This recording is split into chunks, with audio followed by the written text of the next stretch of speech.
And breaking news tonight in the tragic shooting of an unarmed teen in Florida. Now, just moments ago, the Sanford City Commission passed a vote of no confidence in the police chief, Bill Lee. Now, this vote comes on the heels of tremendous backlash against Sanford, Florida police and its response to the killing of Trayvon Martin, a self-described neighborhood watch captain. Now, 28-year-old Zimmerman called police when he saw 17-year-old Trayvon Martin walking through his neighborhood and thought that he looked suspicious. Sanford Police Department. Hey, we've had some break-ins in my neighborhood, and there's a real suspicious guy. Are you following him? Yeah. Okay, we don't need you to do that. Okay. All right, sir, what is your name? George. He ran. But Zimmerman continued to chase him, even though the dispatcher advised against it. Now, Trayvon Martin, armed only with a bag of Skittles and an iced tea, died on the scene after being shot by Zimmerman, but police did not charge Zimmerman.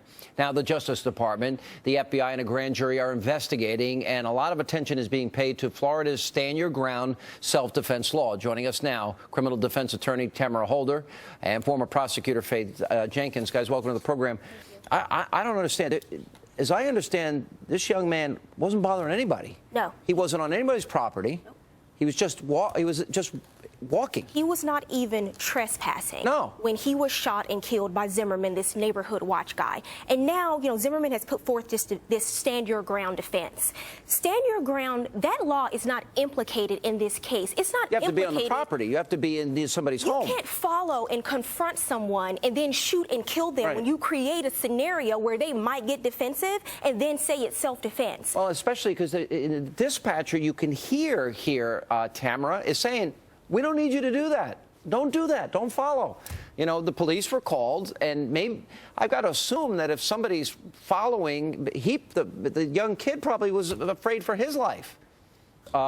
There's this controversy now is whether or not this guy uttered a racial slur prior to doing this. Now, when I hear the dispatcher, and I'm just thinking, if this was me, and the dispatcher says, and you really thought that there was a problem, and you call 911, and he says, we don't need you to follow him. We'll be there. Right.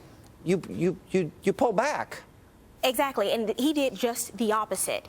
And, there's this, whether or not he uttered a racial slur, this is about what's right, what's wrong, whether he was justified or not in his actions. Everything we've looked at shows that he wasn't justified. And if he did utter a racial slur, you know what that shows? That he was inclined to overreact, that he has this animus towards a certain group of people when he said that. And, this kid... I think that's the only way you can analyze it. That's the only way you can analyze it. If it turns out to be that way. Now, exactly. But nobody witnessed it. We don't know because nobody witnessed this. What I don't like about this, I don't want this turned into, if this is about one person that commits a heinous crime against an innocent person in the neighborhood, that's separate. Mm-hmm. But I don't want this turned into a gun issue, which I think some people are trying to turn it into. Well, he legally, lawfully had his gun. It's the way he used it. Right. Okay, in this case, that's the problem. You agree with me, though?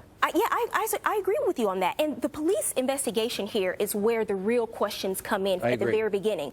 You don't just accept the word of a shooter in a murder investigation that their defense is self-defense. You look at all of the evidence involved, the 911 calls, the ear witnesses who said they heard the cries of a boy crying out. This guy was questioned and released because the police said, we don't have probable cause because he's saying it's self-defense. Right. Well, he has the most interest of anyone in this case. That's well said, right on the point. Tamara, we'll give you the last word. Sure. I just wanted to point out this law.